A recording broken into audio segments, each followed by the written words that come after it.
बिस्मिल्लाहिर्रहमानिर्रहीम। अस्सलामुअलैकुम। आजकल के मौसम में माचिस इस्तेमाल करने वाले घरों में एक बहुत बड़ा मसला ये है कि जब भी आप माचिस की तीली जलाने लगते हैं तो फिर ऐसा होता है कुछ कि उसका स्पार्क ही नहीं जलता, वो जलती ही नहीं है कुछ नमी की वजह से। इस तरह से बहुत सारी माचिसें ज़ाया हो जाती हैं। तो इस मुश्किल से निमटने के लिए आप ले लीजिएगा थोड़े से चावल। आपने कच्चे चावल ले लेने हैं जनाब, थोड़े से, बस इतने हों कि जो आपकी माचिस के अंदर आराम से आ जाए। आपने माचिस को शेक कर लेना है और थोड़ी देर के लिए इसको यूं ही छोड़ दीजिएगा। उसके बाद माचिस इस्तेमाल के लिए तैयार हो जाएगी। अगली टिप बहुत ज़्यादा पसंद आएगी आप लोगों को। अक्सर ऐसे होता है कि जब भी हम कहीं बाहर जाते हैं तो फूड आइटम्स वगैरह ज़रूर लेते हैं जो डिस्पोजेबल्स में होते हैं, और जैसे ही हम उनको शॉपर के अंदर 2 कप या 2 चीज़ें इकट्ठी डालते हैं तो वो आपस में टकरा कर गिर जाती हैं और बहुत सारा नुकसान हो जाता है खाने पीने की चीज़ों का। तो आज के बाद आप लोगों ने क्या करना है, बहुत सिंपल सी टिप है जो आप लोगों को बहुत ज़्यादा पसंद आएगी और बहुत ज़्यादा फ़ायदा भी देगी। तो आपने जब भी कोई इस तरह की चीज़ लेनी है, कोई लिक्विड वाली चीज़ हो जो कि डिस्पोजेबल्स के अंदर होती है, तो आपने पहले एक चीज़ को रख लेना है, चाहे वो कप है, ग्लास है या कुछ भी है। उसके बाद आपने शॉपर को इस तरह से फ़ोल्ड कर लेना है। एक बार फिर से आपको करके दिखा रही हूँ, गौर से देखें। इसको आपने इस तरह से फ़ोल्ड कर लेना है और उसके बाद आपने दूसरा वाला कप जिसके अंदर चाय, कॉफ़ी या कोई जूस है या गिलास है, जो भी चीज़ है, आपने उसको इस तरह से डबल फ़ोल्ड करके फिर उसके अंदर इस तरह से रख देना है ताकि दोनों कप एक दूसरे को टकराएं नहीं, दोनों चीज़ें आपस में टकराएं नहीं। और इस तरह से करके आपने उस शॉपर को कैरी कर लेना है। ये देखिए कितना ज़बरदस्त और आसान तरीका है। ना तो आपकी चीज़ें आपस में टकरा कर गिरेंगी और ना ही आपका नुकसान होगा, ना ही आपके कपड़े गंदे होंगे और ना ही आपके पैसों का नुकसान होगा।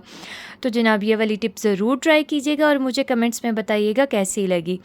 अगली टिप आप लोगों को बहुत ज़्यादा पसंद आएगी जनाब। इस तरह के इलेक्ट्रॉनिक्स तो हर घर के अंदर इस्तेमाल होते हैं, लेकिन इस्तेमाल के बाद ऐसा होता है कि ये बिल्कुल हमें लावारिस पड़े हुए मिलते हैं और जब अगली बार इस्तेमाल करने की बारी आती है तो इस तरह से इनकी कोई ना कोई चीज़ डैमेज हुई होती है, सिर्फ हमारी थोड़ी सी लापरवाही की वजह से। तो लापरवाही को दूर करते हुए आपने आज से इनकी केयर करना शुरू कर देनी है। सबसे पहले आपने क्या करना है कि जनाब इस तरह के इलेक्ट्रॉनिक्स के ऊपर इस तरह का बिल्कुल होल सा बना हुआ है। ये इस मकसद के लिए होता है कि जब भी आप इनको इस्तेमाल कर लें तो ये गर्म हालत में होती हैं। ये स्ट्रेटनर है तो ये गर्म हालत में होते हैं, तो आपने इनको हैंग करना है, ऐसे नहीं छोड़ना। और 2 स्टेप आपने क्या करना है, आपने इस तरह से इसकी तार को फ़ोल्ड करना है, बिल्कुल इसी तरह से फ़ोल्ड करना है जैसे मैं आपको करके दिखा रही हूँ। इसके बहुत से फ़ायदे हैं। आप लोगों की इन चीज़ों की तारें डैमेज नहीं होंगी, बिखरी हुई नहीं पड़ी रहेंगी, ना ही ये गिर गिर कर टूटेंगी। सिर्फ इनकी तारों की वजह से ये अक्सर गिर जाते हैं क्योंकि इनका वेट बिल्कुल नहीं होता है इतना ज़्यादा, तो तार के गिरने से ये बिल्कुल डैमेज हो जाती हैं। तो इस तरह से आपने तार को बिल्कुल इसके अराउंड फ़ोल्ड करके उसका जो स्विच है उसको इसके बीच में से निकाल लेना है। ये देखिए जनाब बहुत ज़बरदस्त किस्म की फोल्डिंग हो गई है। ना तो अब ये गिरेगा, ना ही इसकी तार कहीं पर गिरेगी और ना ही इसकी तार कहीं लटकी हुई महसूस होगी। बस आपने इसको इस तरह से फ़ोल्ड करने के बाद एक काम जो करना है वो लाजमी शामिल कर लें अपनी ज़िंदगी में। आपने इसको कहीं पे हैंग करके रखना है, कहीं भी ऐसे नहीं छोड़ना, हैंग करके रखना है। ये टिप ज़रूर ट्राई कीजिएगा। टिप अच्छी लगी हो तो लाइक कर दीजिएगा। अगली टिप भी बहुत ज़्यादा पसंद आएगी आप लोगों को, बहुत ज़्यादा ख़ास टिप होने वाली है। ताले को ज़ंग लग जाता है बारिश के मौसम में, जो लोग ताला इस्तेमाल करते हैं वो इस मसले से बखूबी आगाह होंगे। तो जनाब ऐसे होता है कि चाबी बीच में फंस जाती है और ताला बहुत मुश्किल के साथ खुलता है, और अगर वो मुश्किल के साथ खुल जाता है तो फिर ऐसा मसला हो जाता है कि वो बंद नहीं हो पाता है क्योंकि उसके अंदर बहुत ज़्यादा नमी की वजह से ज़ंग लग चुका होता है। तो आप लोगों के इस तरह के ताले को बचाने के लिए बहुत सिंपल सी टिप है जो आप लोगों को आपके घर के अंदर से मिल जाएगी। आपका 1 रुपया भी खर्च नहीं होगा और आपका ये ताला ज़ाया नहीं होगा, आपका नुकसान नहीं होने देंगे हम। तो जनाब आपको बताती हूँ कि आपने इस तरह के तालों को सेट करने के लिए क्या करना है। आपने ले लेनी है थोड़ी सी वेज़लीन और आपने कॉटन बड के ऊपर थोड़ी सी वेज़लीन को लगाकर ताले के जितने भी होल हैं जहाँ से ताला बंद होता है या जहाँ से खुलता है, सब जगहों के ऊपर आपने इस तरह से अच्छे से वेज़लीन लगा लेनी है। ये देखिए कितना ढेर सारा इसके अंदर से ज़ंग और गंद निकला है।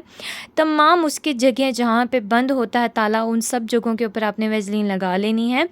और इस तरह करने के बाद आपने ताले को थोड़ी देर के लिए बंद करके रख देना है। और जनाब फिर चाबी के साथ भी आपने यही काम करना है। चाबी के साथ भी आपने वेज़लीन लगानी है भर भर कर, और फिर उसको आपने ताले के अंदर इसी तरह से प्रेस करते जाना है। और जैसे ही आप इसको 2-3 मिनट के लिए छोड़ देंगे, फिर आप इसको ताले को खोलेंगे तो ताला बहुत आराम से खुल जाएगा और आपका ताला इस्तेमाल के काबिल हो जाएगा। मेरी आज की ये टिप आप लोगों को बहुत ज़्यादा पसंद आएगी जनाब। आज से आपकी बिजली की बचत शुरू हो जाएगी।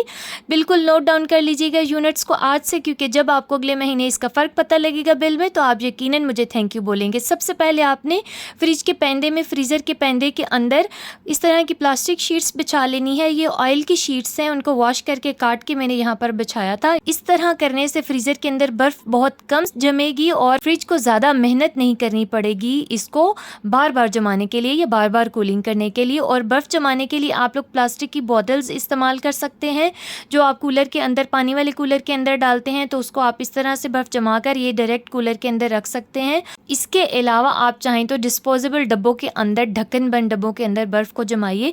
इस तरह करने से फ्रीज़र के अंदर पानी नहीं गिरेगा और फ्रिज को बार बार ज़्यादा मेहनत करके उस बर्फ़ को जमाना नहीं पड़ेगा।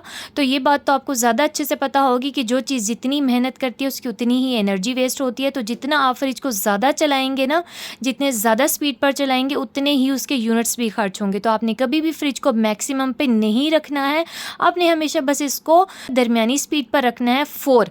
आपने सिर्फ इसको नंबर 4 के ऊपर रखना है। गर्मी हो, सर्दी हो, कैसा भी मौसम हो, सिर्फ 4 के ऊपर आपने इसका थर्मोस्टेट रखना है।